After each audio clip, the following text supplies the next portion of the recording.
Straya, how are you going here again? Are you good? You should be. Why is that, Jim? Well, it's Monday and I'm more hungover than you. That's right. This is NBA Straya. It's Monday, January 19. I'm your host, James Clements, here in Laurentiis Studios, and I'm hurting. I'm hurting everywhere. Made my triumphant return to pub cricket yesterday. Had a fun time. We'll talk about that at the top of the show. But I'll tell you what, your mate Jim is dusty. I am dustier than a church bookshelf. It is crazy. Anyway, Ja Morant, he came back. Today's show will be just a quick one. We're going to do the 3 teams that most need to make a trade with, 2 weeks left before the trade deadline. And also just weekend winners and losers. 5 weekend winners and 5 weekend losers. We won't do any of the other awards or whatever. I'm just sort of like, we'll try to keep this one short. But we will throw a Andrew Gay's Great MAMBA award in there as well. We'll pick and preview tomorrow's game. So still plenty to cover, you know, we've got news at the start and all that sort of stuff. So without further ado, before I pass out or lose my voice or something, let's go!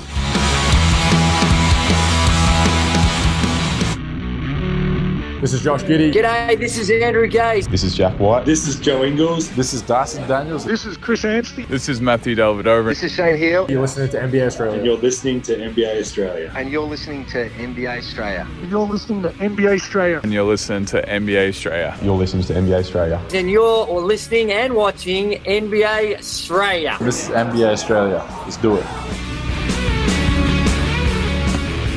Watch out for the shark attack. Oh, you better watch out for the old man attack if you're your mate Jim. So you might have, if you've been paying attention over the last, year or so, March last year, I played my last game of pub cricket. Did pretty well on the day. It was all good. Had a bit of a pinged calf though, and then 2 days later, my left foot was just ruined. I couldn't really walk. And I'm like, that's not great. I should probably see a doctor. So I did. Achilles tendinopathy. So it's like tendonitis, right? Get some scans, all that sort of stuff. Obviously not torn, but it was not in great shape. So I basically had to rehab that for the last, 9 months? And bung shoulder too, rehabbing that. That hasn't actually gotten as much better as I'd sort of hoped, but here we are. Anyway, so physio's like, yeah, you should be right for cricket in January. I probably shouldn't have wicket kept in my return, but I'll tell you what, I did a bloody good job, I thought. A couple of stumpings, a great inside edge catch, a one-handed other catch. One of my better keeping days, I reckon. It was bloody hot here in Melbourne, so just, a million tins. I got, we won the game. I came in, I had to face one ball, hit a 4, and that was the winning run, so pretty awesome strike rate, if you ask me. But still. Then came 1 million more beers because the squids are up with my folks up in Ballarat at the moment. So old mate and I spent the weekend just going, what do people without kids do? This is amazing. It's like, what did we even used to do when we didn't have kids? It's like, we'll just go to the pub for the afternoon. And not have to stress and keep an eye on small children. So that was good. Had a great weekend. All capped off with a million beers, pub cricket, kick-ons, and just waking up to watch the NFL as my beloved Pats managed to eke out a win over the Houston Texans. And then, so just lying on the couch, hungover as hell, watching that, just feeling very sorry for myself. So that's why today's show is just kind of a little bit truncated and just sort of, it doesn't really need to be too much. It was a strange NBA weekend because I was watching a bunch of it without the squids around. And I don't know, had some pretty interesting games. And then I think you can easily just go weekend winners and losers. We'll do some team chatter about the trade stuff and then that'll be it. So anyway, feeling all right though now-ish. Had some Panadol, had a lot of water all day today. But I don't know, getting a bit old for that. Thank God I didn't have to bat anymore. I would have been ruined. I didn't have to run, that was the important part. I didn't hit a ball and then run. It was great. The keeping was enough for me. Every part of my legs is just really sore now. But anyway, let's get into it with the daily whip around. How good's that, man? Josh Giddey is on his way back. He's been assigned to the Windy City Bulls, which is the sort of rehab assignment you do as you're sort of coming back. Get a bit of a run in there with them. That'd be pretty fun. Go hang out with Lockie Olbrich's mates. I think in terms of like it is pretty funny that the Bulls are, we'll talk about them again in a second because, spoiler alert, they're in one of these lists that we're talking about, but they just got by the Nets, did the Bulls, after a loss to the Nets, which is just, again, very funny. But the Bulls, I mean, Lockie Olbrich's actually up with the ones at the minute, which is kind of nice, so Gids can probably just ask him for some of his teammates' phone numbers and just go, so which one of these guys suck on the Windy City Bulls? But anyway, good to see that Josh Giddey's on his way back. Speaking on his way back, Ja Morant is fully back. He played in I sort of mentioned this on Friday's show, right? The NBA Europe games and how Ja set out the first one. And you're like, Adam Silver's probably going to get on the old dog and bone or put Ja Morant in a headlock in one of the locker rooms. You go, I hear you're playing on Sunday, buddy. Hey, look out. I hear that you're going to play for me on Sunday, Ja. You got a bit Transylvanian then, did Adam Silver? But anyway. So it was good to see Ja come back, and he was really, really good. So I'm going to talk about that in a second, but that was fun. J-Dub left the Oklahoma City's game against Miami with a hammy strain. That wasn't very good at all. And I think the last little bit of news is, I don't know, there's sort of to do with the trade chatter, right? There's a lot of teams out there going, is doing anything right now the best idea? And I think it was sort of reported over the weekend that Atlanta, Golden State, the Lakers, the Knicks, like the teams that you'd sort of look at to be kicking the tires on a Giannis trade are all kind of like, maybe we don't do too much this trade deadline and we just go after Giannis in the offseason. And that seems kind of smart, I think, if you're some of those teams, but because I don't think the Hawks are winning the title this year unless they pulled off a Giannis trade now. The Warriors, maybe. Like, I don't know if the Warriors should wait, you know? I'll talk about that again in a second as well. The Lakers, they're fine, right? It's like, do you want to trade Austin Reeves for Giannis now? If you're listening to Rich Paul's like, yeah, man, we should trade Austin Reeves for Triple J, Jaren Jackson Jr. like right now. And Jaren Jackson Jr. is like, what? Huh? Austin Reeves agents are like, dude, you're LeBron's agent. Don't you run the Lakers? Chaos. The Knicks, I'll talk about them again in a second, but yeah, it's a bit of a weird one for them. The last little bit of news as well, Darius Garland is out with the toe sprain for at least a week. That's not very good. And it's the other foot, so I don't know what's going on with his toes. It's not good. But anyway, let's do some weekend winners and weekend losers. We'll do 5 of each. First, weekend winners. Oh my God. I won!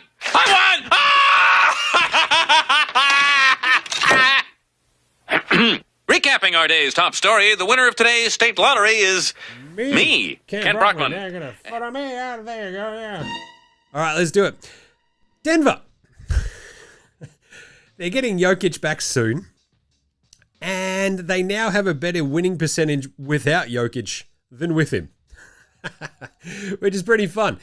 All they do is win, win, win, no matter what. Doesn't matter if you've got a Jokic or not. Like, it's pretty fun that they're just crushing it. They lost to the Hornets today, though, so I think that sort of drops them back down. They had managed to win, like, heading into the game today, having won 4 straight, and it was just absolute chaos. It's so fun to watch this Denver team try to figure stuff out without Jokic. And then you watch a game like today's game against Charlotte, and you're like, oh, yeah, I think having the big fella and some of our other good players playing would be important sometimes. So today's Denver Nuggets starters against Charlotte were Daron Holmes, Spencer Jones, not to be confused with Casey Jones, Jalen Pickett and Peyton Watson to go with Jamal Murray. So that's one usual starter. Peyton Watson sort of, in and out. It's pretty crazy. You had Hardaway Jr. and Bruce Brown off the bench, Zeke Naji as well, but oh boy. Anyway, still winners. Look, because they've managed to survive without Jokic. They're still 29-14 despite not having Jokic since, New Year's. So that's pretty bloody good. And I kind of think for Denver, it's it's probably good that they just get to feed some of these other dudes an absolute shit ton of minutes without Jokic out there, right? Because suddenly, as good as Jokic is, he is the fulcrum of all the stuff you do. Feeding these dudes minutes just at least will bump their confidence, and hopefully down the road, when they are sort of called upon in, like, you know, whether there's other injuries in playoff series, touch wood, there's none, all that sort of shit, they'll be more likely to step up. They've gotten a few more games under their belts, you know, so that's kind of neat. Anyway, don't mind that for Denver. Good job by them. Memphis, our big weekend winners, of course, because they got Ja Morant back. And him not being a massive fuckwit is a big win, because he said after in the media availability, he's like, yeah, I want to play for me. I don't want to be traded. Like, I'm a loyal dude. I want to stay here. Like, what's the name on the jersey? It's like, that's pretty cool. I like this for the Grizzlies because of all the Ja Morant trade bullshit, how much did you really believe, right? Because it seemed like at times, especially with the NBA, we see this cycle so many fucking times that it's almost like the media trying to make it happen. Stop trying to make fetch happen, right? And that's what they try to basically make a story happen, come to life, just so we've all got something to fucking talk about or write about if you're a written journalist or that sort of shit. It's all like dickhead journalists trying to manifest something to happen so they've got something to write about. And there's like, you have to trade Ja. It's like, do ya? Do ya? Do you have to? Do you have to trade Ja Morant? No, especially when the trade fucking return for Ja Morant is gonna be shithouse. Right? No one wants Ja. People don't need point guards right now. The point guard is so deep, it's crazy. There's a couple of teams out there that need a point guard, but Ja not being a three-point shooter, also, you know, injury history, all that sort of shit. Just remember, it's really hard to rebuild. It sucks. It also sucks if you're in a small market like Memphis, right? I think your ideal outcome if you're the Grizzlies for him to keep his cool, don't shoot any guns, don't do anything fucking stupid, and stay healthy, and then see what you've got when you've got Ja out there with Triple J and then a bunch of your young dudes like Edie and Coward and Wells and stuff, and just sort of see how it can coalesce with your new coach. A lot of this obviously depends on Ja Morant not being a fuckwit, which is a bit of an ask, but still, him being out there and saying the right things about wanting to stay a Grizzly is awesome. I love that. Like, all these fucking dork journalists out there go, oh, you have to trade him. You have to trade him. Do you? Do you have to trade him? No, you just want to fucking have something to talk about that's got a big name attached. I'd rather see Ja stay in Memphis, become a fucking cult hero in Memphis, even more so than anything, have some success, and off he goes. Like, how much more success do you think you're going to get if you trade him for like a late first, maybe another late first, and fucking bullshit, right? Talent, the existing talent of Ja versus the nebulous idea of like a late first round. Oh, we got two first rounders for Ja. It's like, yeah, it's like pick 16 and pick fucking 22 in 14 years time. Shut up. Right? So in that game today, he had 24 points, 5 rebounds, 13 assists. He went 3 of 4 from 3 as well. He was a plus 26. He's not going to do that every game, but it's awesome. Just keep him. So good job, Memphis. Actually got a win over there too. The LA Clippers are weekend winners. They've now won 5 on the trot. Dug out a crazy overtime win against Toronto the other day. That was very fun. They do lose Kawhi for a couple of games. Not a surprise there because he's Kawhi Leonard, right? Yeah. What was it, an ankle injury or something like that? It was like a pretty strange one. You're like, yeah, that tracks. Just Kawhi. Anyway, let's just check that actually. Knee soreness. Oh, geez. That's not good. He's got a right ankle sprain. Jesus. It's all going on. Anyway, so that's fun. Thing is, they've taken a little bit of an advantage of an easier schedule. But as I said, a 5-game win streak. They've won 12 of 14 now. That's awesome. So, look, you come out of this weekend going, the Clippers are just sort of cruising along now. They've got a couple of games. They just played Washington. They've got another Washington game as well. And you're like, well, this is probably a pretty smart idea for Kawhi. This is probably a bit of an RDO for Kawhi, right? He's like, who have we got on the schedule? Oh, Washington. Yeah, I might sit that one out. What do you reckon? Can you boys manage without me? And they're like, oh, to be honest, probably. So they've just beaten the Wizards. They go to Washington for the next game as well. And then they're at Chicago, back home for a Lakers, and then a Nets game. Then Utah. So, yeah, there's not a... Oh, shit. And then they go Denver, Phoenix, Philly, Cleveland. But anyway, they'll be right. They're looking pretty good. And it's kind of just like come at the exact right time of them just going, right, we've righted this Clipper. It's a ship, remember? And they're just looking pretty good. So not bad by them. Charlotte and the next weekend winner. Why is that, Jim? Well, they just beat Denver on the road. They've also beaten the Lakers on the road and OKC on the road in like the last week and a half. They beat the Jazz by 55. They also lost by 20 to the Warriors. But Charlotte are fun. I keep banging on about it. And we did this the other day when we did the power rankings. Like, they aren't in the absolute bullshit tier because they might lose a bunch of these games, but the games are competitive. And then they'll win a bunch of games out of nowhere, and that's exactly what they've been doing. That's what we've been doing over the last 2 weeks as well. So here for Charlotte, because if they've got their four main dudes, right, which is your man, well, your boy, LaMelo Ball, because that is not a man. He is a wildly immature little adolescent fella. Then Connie Nips, Brandon Spindles-Miller, and that prick Miles Bridges, they will keep themselves in games. They will blow out a team like the Jazz by 55 points. It's Yaz, sorry. It's a soft J. And they'll also lose by 20 to the Warriors. But in between, they'll beat OKC. They'll beat Denver's B team. It's crazy. I love Charlotte. They're just insane. And then finally, the Cavs. The Cavs. Jalen Tyson.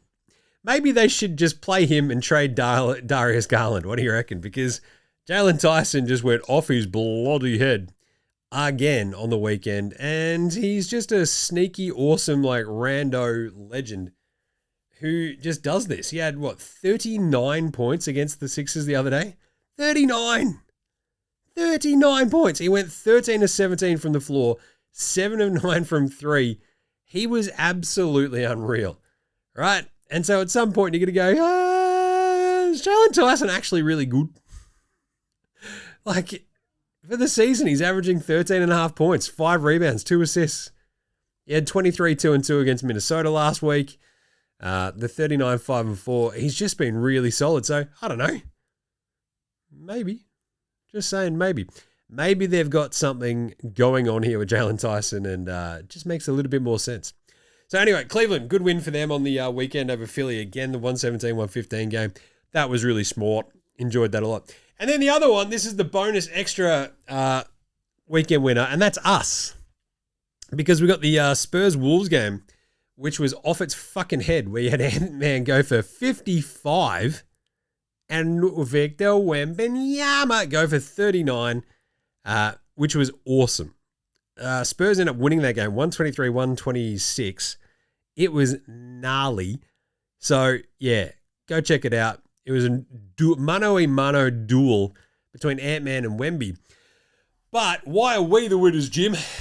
Well, these guys are just going to be 2 former number 1 picks who are just also going to be in the mix, battling it out for years to come, hopefully, touch wood, while OKC is right there as well, right?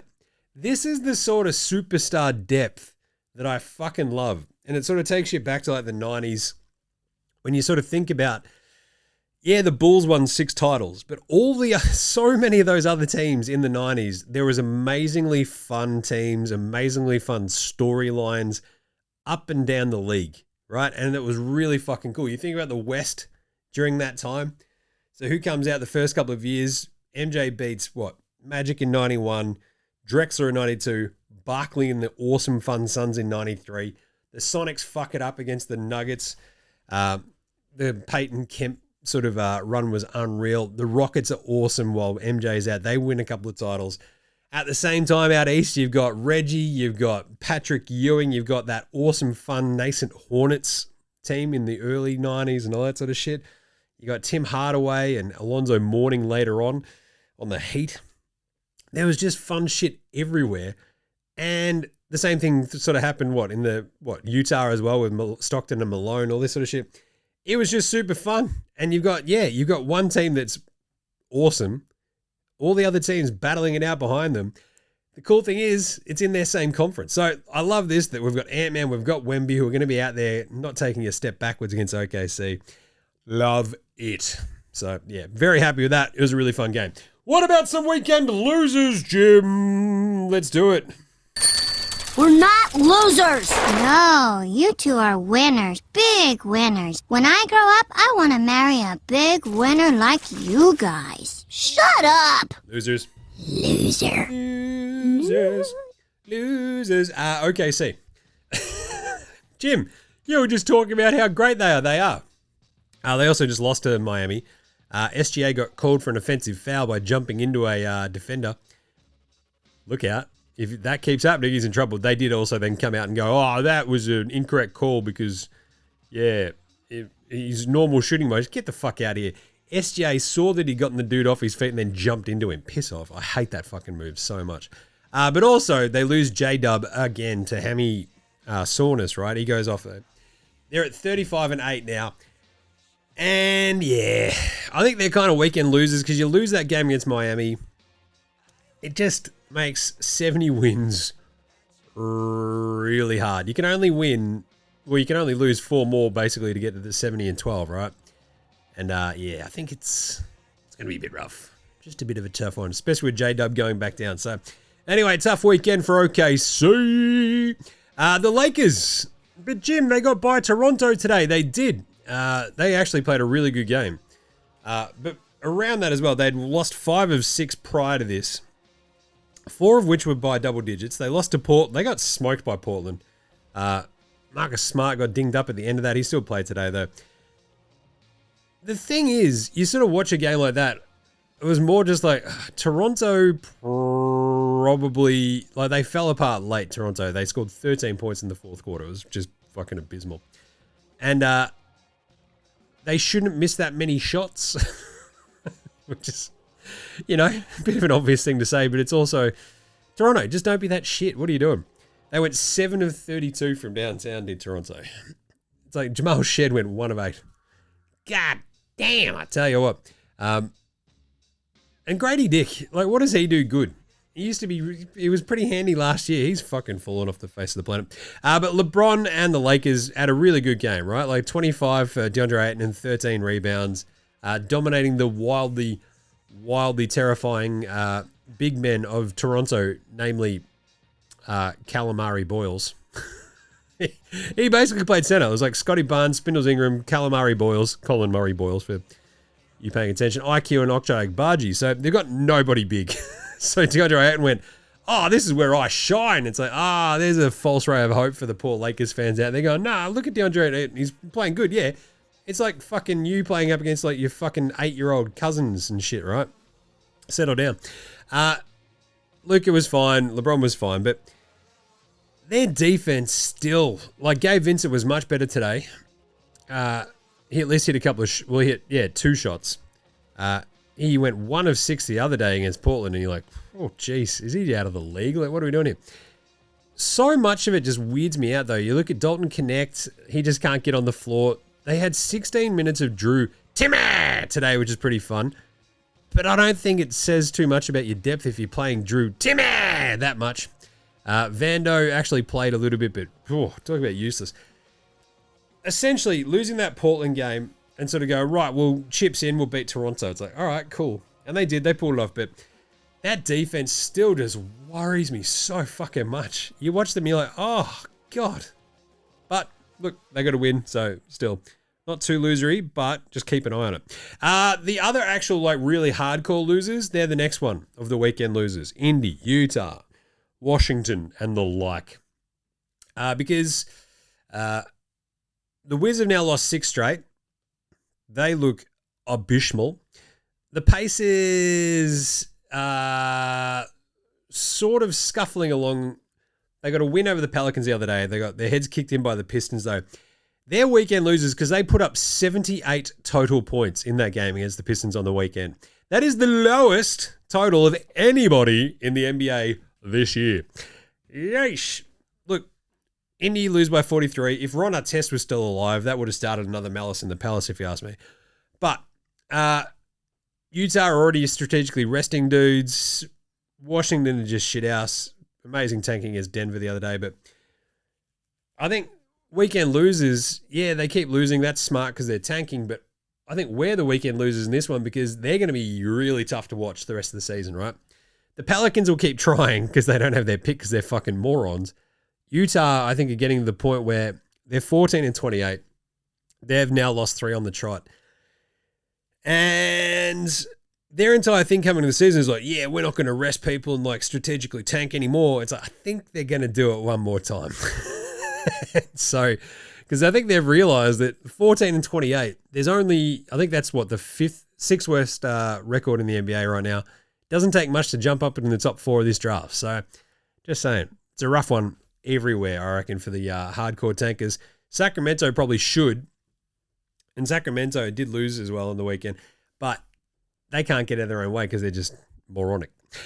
2 more of your weekend losers. How about the Atlanta Hawks? Yeesh. So, you can't kick old Trae Young around now for our defense, can you? No, you can't. They went down by 43 to Boston on the weekend. It was brutal. They gave up 52 points in the second quarter of that game. That is the most the Hawks have ever allowed in any quarter. Does that sound pretty dramatic? Because it is. It was 52 fucking points in a quarter. It's insane. The Celtics put the cue on the rack and just went, fucking, we're cool. But that's the second time in 3 games they've given up 81 points and a half. That is absurdly bad. And like without the extreme zinger meal, which is a bit of a rough one, isn't it? Extreme zinger meal. Zachary, Risachet, etc. as well. They're just like Onyeka Okongwu. Bless his cotton socks. Not a crazy good post defender, you know, at the best of times. He tries. It feels like they need a defensive center like to sort of throw around him as well. Jalen Johnson couldn't hit a shot in that game against Boston. CJ McCollum couldn't hit a shot in that game against Boston. Dyson Daniels sat that out with an ankle. And you're like, Jesus. But without Dyson, Zinger, and Zachary and Risachet in that game, yeah, they got their heads kicked in. But God, they're 20-24, falling fast, flailing around. And the Hawks are just a bit of a bloody mess, I'll tell you. Anyway, the cool thing is it probably gets a little bit easier, doesn't it? Let's have a look at their schedule. Oh, God. Milwaukee, that's not bad. At Memphis, Phoenix, Indy, not bad. Boston again, yeesh. Houston, Indy again, Miami. Through to the All-Star break. There's a couple of winnable games in there. They'll probably be fine. If they can get to 500 again by the All-Star break, that'll be a pretty big achievement, I reckon, because you got 1, 2, 3, 4, 5, 6, 7, 8, 9, 10, 11, 12 games to pull that, 4-game deficit to 500 back up. Can they do it? Let's find out. And finally, the Knickerbockers of New York City. That's right, the New York Knicks, 2-8 in their last 10. Their defense has completely fallen off a cliff. They're second last in defensive efficiency since the start of the year. Second last. That's crazy. They're now 25-17, which is not great because they were 23-9? So, yeah, because Toronto lost today, they're still a game ahead of them in the East, but they're now third, 1.5 games back behind the Celtics, and that's no Jalen Brunson at the moment, but he might be back soon. It's just a bit weird. Like, you've got OG, you've got Mikal Bridges, you've got Kat, Josh Hart, you've got Mitch Robinson. Like, it's just, all the Knicks fans going, fire Tibbs. It's like, oh, yeah? How's the defense going now? Yeesh. Well, at least their players have had some rest. So, yeah, bit of a rough one for the Knicks. I think they'll be fine and turn this around, but they just need to fucking have that defense not be as absolutely abysmal as it has been for the first 3 weeks of the new year, right? Right. Should we do some 3 teams that most need to make a trade? I usually hate this sort of stuff, but it's like watching a couple of the teams over the weekend, I'm like, oh, this is a team that needs a bit of a shake-up. pull off a bit of a tree to make it a shake-up. You know, that sort of stuff. The Warriors are the obvious candidate with Johnny Cumbucket Kuminga. Old Cumdog millionaire. Right? This is an athletic young wing who ostensibly can score, shoot some threes, but Steve Kerr fucking hates his guts. No one knows why. He just does. Seemingly it's because he's not wildly smart and can't quite grasp the schemes of what Steve Kerr wants him to do. All this sort of shit, right? And at some point you're going to go, oh, yeah? Is he a fucking moron? Or just... Because to not try to play him and like get him out there and doing shit is just, look, now you're protecting the asset. I get it.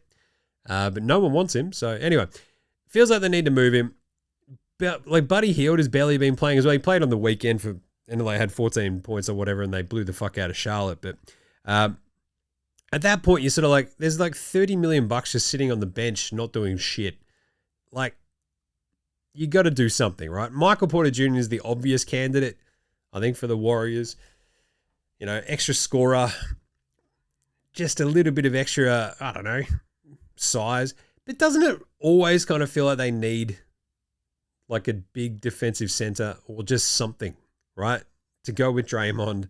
Like they lose Kevin Looney, let Kevin Looney walk because they're like, we'll get Al Horford. It's like, do you know how old Al Horford is? What the fuck are you doing? Like, if they could prize Time Lord away from Portland or like just something, you're kind of like, hey, let's maybe have a look at this. Because I think Michael Porter Jr., that's all well and good. They need a little bit more size on the wings because like ever since they sort of moved Andrew Wiggins in the Butler trade, Jimmy Butler is just, it's just not, I never liked the fit. And when you watch them play, it's still kind of a little bit janky. And it feels like no one's fucking talking about it. I'm like, he's fine. Oh, but wait for playoff Jim. It's like, yeah, what happened last year? Fucking fuck all. What do you reckon's going to happen now that he's like 427 years old? Probably nothing. So I don't know. I feel like Michael Porter Jr. is the obvious one. You know, they've obviously been kicking around ideas like Levine or someone like that from Sacramento. I don't know. But they need to do something, don't they? I think Michael Porter Jr. is a smart one, but I kind of feel like getting a big would maybe actually just sort of help them more.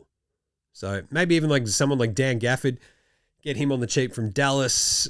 But I don't know. They've got a couple of picks they can trade or at least swap as well. There's a couple of moves they can make. But anyway, here we are. The Warriors, Michael Porter Jr., would that fix a lot? It'd certainly help. I think it'd raise, like, that's a fucking gun shooter. And in terms of, like, you know, needing the ball, Steph is obviously not a fucking ball-dominant point guard. So, I don't know. Maybe he'd fit pretty nicely. Slot into that Steve Kerr scheme. But I don't know. Does Michael Porter Jr. strike you as the most fucking basketball IQ-y dude in the world either? Just listen to one of his podcasts. Dumb as a fucking sack of bricks.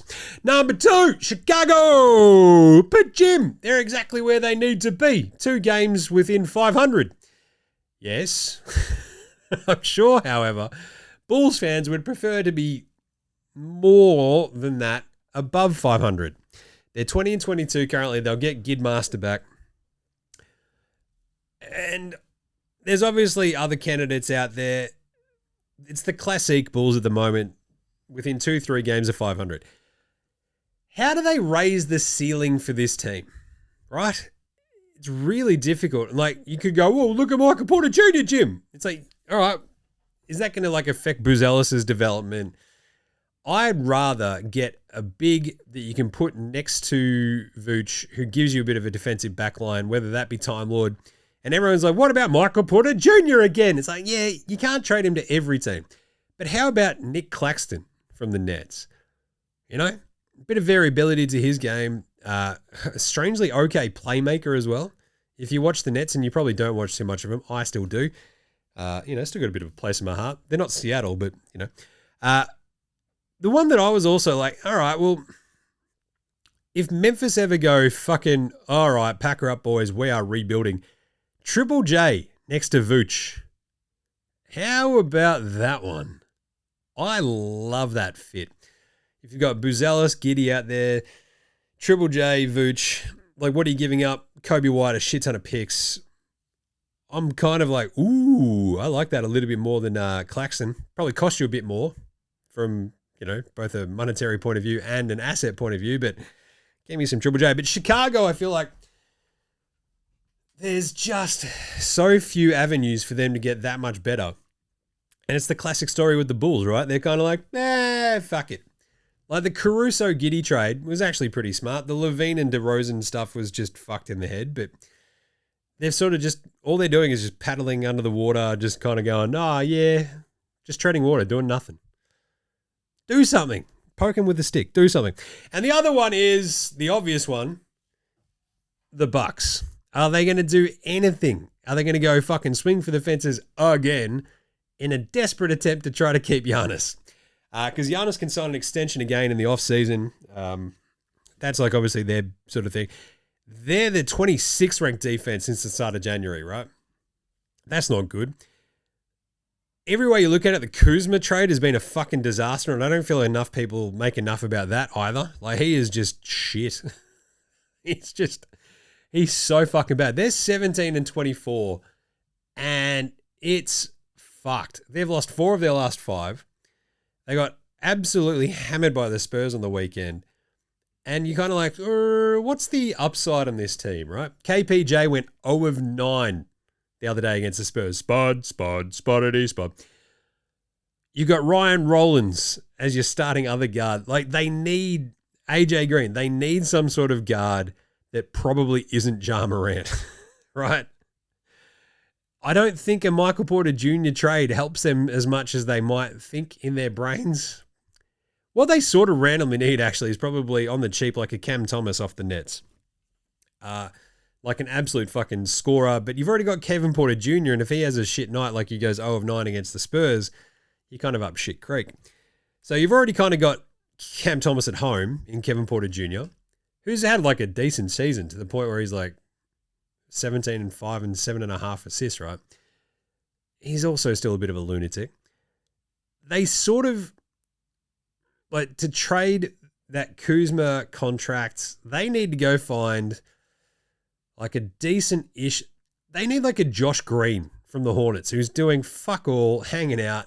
Just let him loose, a defensive-minded sort of 2-3 that can go out and cause a bit of havoc on the fucking super cheap, and off you go. The other one, if you're going to swing for the fences, I think, to put around Giannis is probably trying to get Tyler Hero somehow from Miami, right? And to keep Giannis and Miles Turner and just go, what else do you need? I don't think you can do that, though, because he's going to take a little bit to pry him away from there. And he'd probably be in a Giannis trade at that point. So, I don't know. But you sort of need that weird, like Jalen Green from Phoenix, which again is like Kevin Porter Jr. 2.0, really. And like that sort of shooting guard who can just be a bit of a bucket, and you sort of see how they fit with Giannis and Miles Turner. If they're a good 3-point shooter, that's the sort of dude I think you'd be targeting. And there's obviously not a giant amount of those dudes sort of floating around that you can just go and grab. But Darius Garland would probably be another one as well. If you can like convince Cleveland that it's not going to work and they need something different, then boom. Wouldn't mind that idea for him. Charlotte, I mean, it's so hard to sort of figure out what the fuck they're doing at any moment in time. The Wizards, they're just sort of trying to develop all their dudes, right? So it gets really thin on the ground pretty bloody quickly. And I don't know. Levine, go get Levine from Sacramento. Maybe that works a bit better there. Don't know though. But it feels like Milwaukee, are they going to do anything?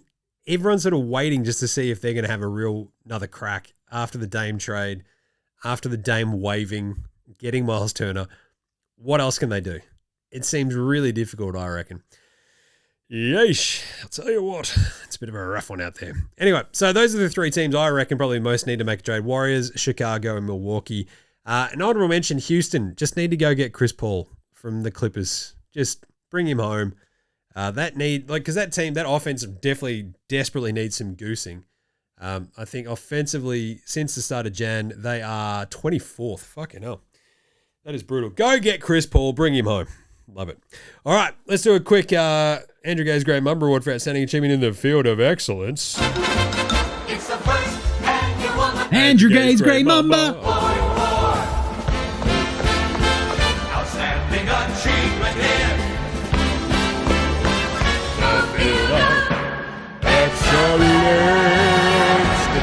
All right, let's do it.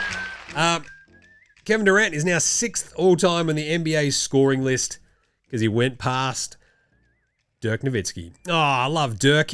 He did it with a sort of Dirkish kind of one-legged jumper as well. It was kind of nice. So that's 31,562 points for KD, which is pretty crazy. It's even more crazy when you sort of think about all the injuries that KD sort of dealt with. And, you know, missed a year or two here or there, and you're like, Jesus, 6th all time, not bloody bad. But he did come into the NBA for my beloved Seattle Supersonics, averaging 20 a game in his rookie year, and just like fucking never looked back, right? So who's next, though, for Kevin Durant to go past? Michael Jordan is next, 32,292. Then it's Kobe. Then it's Karl Malone. Then it's Kareem. And then it's LeBron James.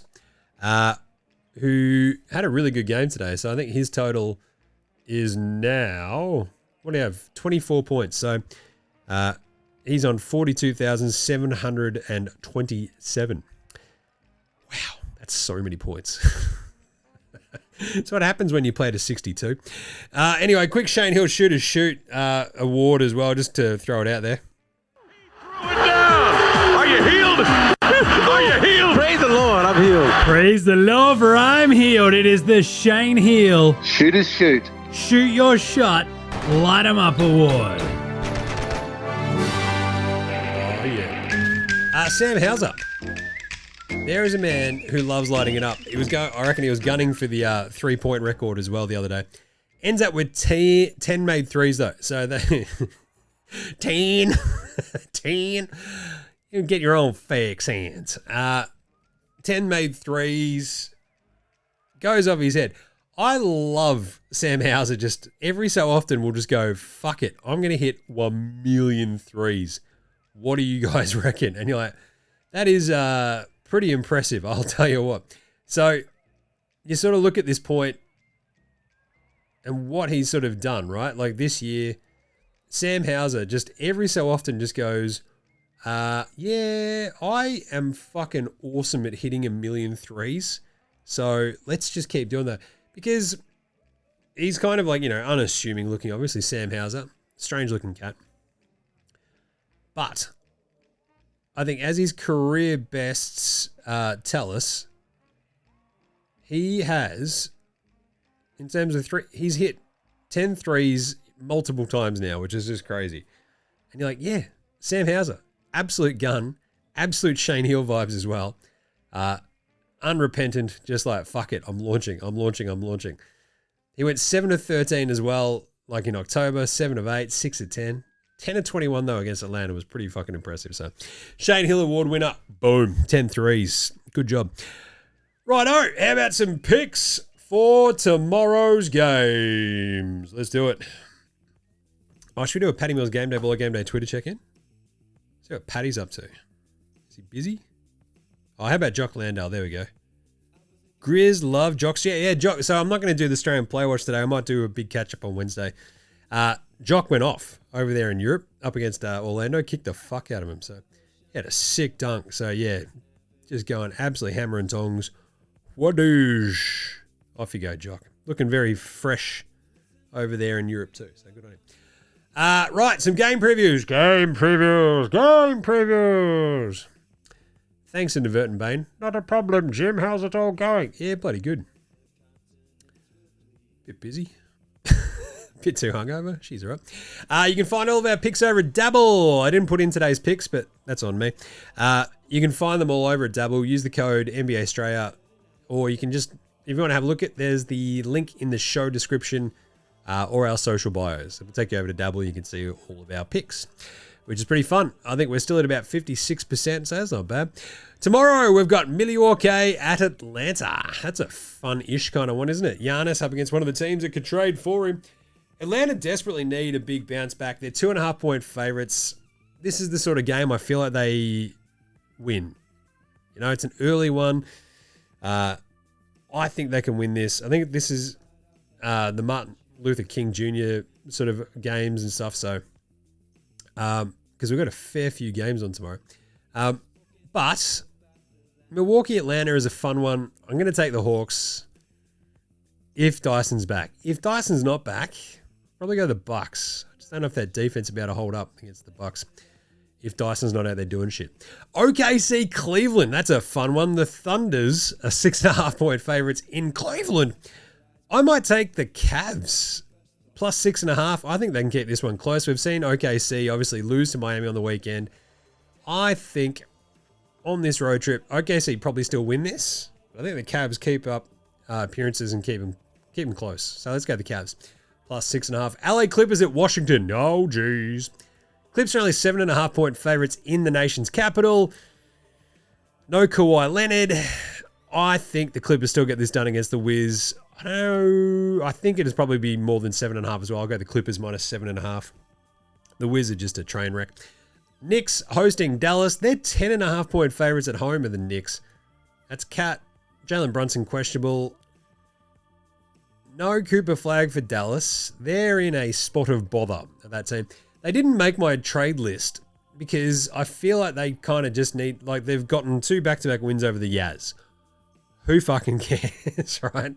So I think they should just be like chilling out, hanging, relaxing. They're out there starting, I mean, Max Christie, Brandon Williams, Najee Marshall, Caleb Martin. Oh boy, better trade him for Q Grimes. And Dwight Powell.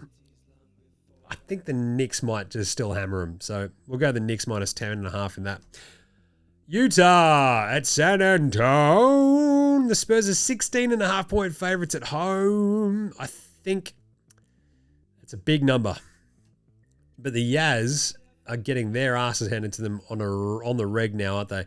It's not very good watching this Yaz team. Lose by 18 to the Mavs, 22 to the Mavs. That crazy Bulls game the other day. I think the Spurs will probably hammer them as well. So we might have to go the Spurs minus 16.5. That's a big number, but here we are. Indy at Philly. That's a fun one. Is it, Jim? Is it? I'm going to take the Pacers plus 7.5 against the Sixers after that disastrous 78-point outing the other day. They're going to have to keep that one closer, aren't they? They'll light a fire under their ass. Rick Carlisle off his head, I reckon. Phoenix at Brooklyn. They're 7.5-point favorites in Brooklyn are the Suns. I might take the Nets plus 7.5. They haven't been that great of late, but they've also not been that shit, so we'll go the Nets. Boston, Detroit. That's the one. Look at that. Pistons, Celtics, top 2 teams in the East. The Pistons are 3.5-point favorites. I think I'll take the Pistons. That is a fun game. At home in Detroit. I reckon they'll get that. Let's go Pistons.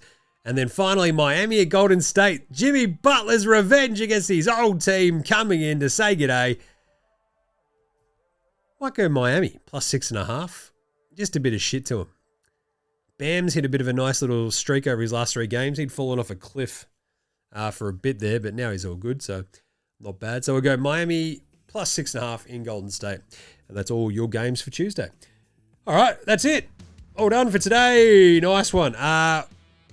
We will be back, I reckon, on Wednesday. We probably won't do a short one Tuesday or Thursday this week. We'll just do the 3 big shows, so just keep an ear out for those. Yeah, because I think too busy tomorrow. Got a bunch of other stuff going on. Got to pick up the squids.